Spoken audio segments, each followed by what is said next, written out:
Movement is one of the most underrated aspects of just about any game. From the dawn of the medium, how you traverse a game's space has been vital to the core experience of playing that game. But despite its clear importance, it feels as if people still undervalue the truly great movement systems out there, which in some cases can be the make or break of whether a game's good. A game could have a mediocre story, but if it has a genuinely great and engaging movement system, you can spend hours on end exploring the world for parts of the map that utilize the movement system perfectly. The most recent example of this is of course with Insomniac Games, and their near perfection of the web swinging mechanic in Spider-Man Miles Morales, with its momentum-based physics engine truly immersing you in that character's unique movement, along with the tricking addition that allows near endless creativity with how you traverse New York City. And obviously Insomniac got the chance at Spider-Man after their work on Sunset Overdrive, which also uses momentum in an incredibly unique and exciting way. The thing is though, Insomniac's games usually have a more than quality story attached to their traversal systems, and most people would probably think that'd be essential to create a truly great game. You can't just make an amazing game based off the movement system, right? Well, that's where I disagree, and I'd point you to EA's Instagram comment section to explain exactly why. The skate franchise and the skating genre in general is one of the most beloved sections of the gaming industry. Even if you have no interest in skating itself, you've more than likely played and enjoyed some kind of skating game in your life. Whether it's the more arcadey Tony Hawk Pro Skater or the more grounded but no less enjoyable skate franchise. These games are successful not only because of the culture surrounding them, but also the near endless possibilities of how they can be played. You can play the set content, you can free roam the world, you can spend hours mastering a specific trick, you can launch yourself off skyscrapers. It provides so much variety that you can feed hours into it without doing much. So here is where my dream game comes in. After the success of the Tony Hawk Pro Skater franchise, companies began attempting to transition to other niche extreme sports like BMXing and snowboarding, but none of them really ever stuck. However, there was one niche sport that these games never truly explored, one of the most exciting and accessible sports on Earth: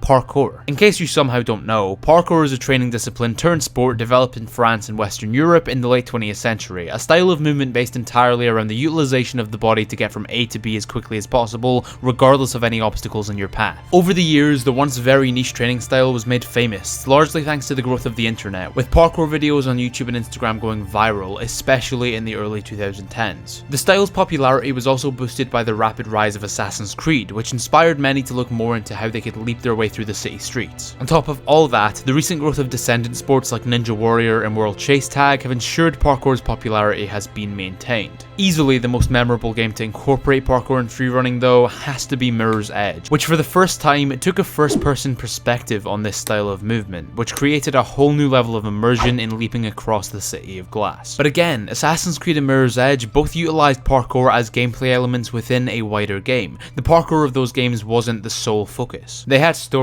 they had combat, and although they laid a foundation for parkour in games, they never really pushed it to its absolute limits. Surprisingly enough, the game that inspired me to both take up parkour and make this video was a Flash game that I played on Miniclip 10 years ago, simply titled Freerunning. Simple in its basic mechanics, the game laid out linear levels that you traverse using a variety of vaults and jumps, with the various pathways being littered with differing obstacles that allowed you to get creative. And although the game was as bare bones as you can get, I could feed hours into it, getting fully immersed in this fantasy of running across rooftops with agility and grace. Another game that utilized this same formula was Vector, a mobile game that kept the same fantasy despite switching to a 2D side-scrolling perspective. And my dream game would essentially take these two games and magnify them to 2021 standards. A third-person open-world game set in a massive metropolitan city packed close together, based purely around a finely detailed, in-depth, momentum-based movement system. The game could have a story, it'd be filled to the brim with skate-esque challenges, but the key to the game's success would be a truly open and free traversal system in a world where no matter the obstacle, the player can find a way to get over, under, or around it. This would be the spiritual successor to the free movement of the skating genre, removing any equipment and just leaving the player to progress their skills by becoming more familiar with the city and its landmarks, becoming more comfortable with the momentum system, on top of a practice-based progression mechanic built on learning new moves, where you'd be able to discover new ways to vault, to train the precision and accuracy of your jumps and create a true connection between yourself and the world. Because that's kind of what parkour is about at the end of the day, being one with the world around you. Another major part of this game would be a creation suite, similar to the one found in Skate 3, in which the player could create their own parkour runs down to a T, bars, allowing for a real community to be built around the game, with players able to create challenges for their friends, share their stylistic runs, or simply try to compete to hit the longest jumps. To me, this game would be the perfect way to maximize the potential of traversal in gaming, bringing back the style of the skating genre, incorporating the momentum of Sunset Overdrive and Spider-Man PS4, and creating a true successor to the innovation of Assassin's Creed and Mirror's Edge. And whilst I thought this game would just be a pipe dream for a long time, it seems something along these lines isn't too far off on the horizon. Late last year, the most popular parkour team on YouTube, Storer, announced that they had begun development on their own pure parkour game, Storer Parkour Pro.